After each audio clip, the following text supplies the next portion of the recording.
Hi friends, இன்றைக்கி வந்து நம்ம வாழைப்பூ கூட்டு தான் செய்ய போகிறோம். அதுக்காக தான் அதில் இருக்க நிறமெல்லாம் எடுத்துன்னு இருக்காங்க அம்மா.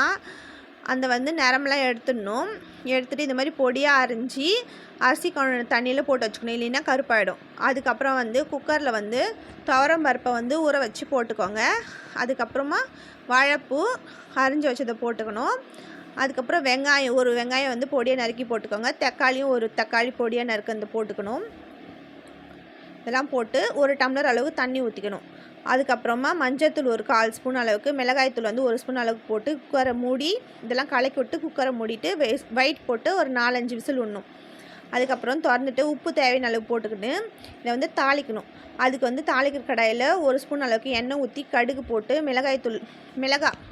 காஞ்ச மிளகாய் வந்து 1 கிள்ளி போட்டுக்கணும். அப்புறம் கறிவேப்பிலை, பூண்டு தட்டி போட்டுக்கோங்க. பெருங்காயத்தூள் ஒரு 1/4 ஸ்பூன் அளவுக்கு போட்டு அதில் கொட்டிட்டு இறக்குனீங்கன்னா வாழைப்பூ கூட்டு ரெடி ஃப்ரெண்ட்ஸ். பிடிச்சதை லைக் பண்ணுங்கள்.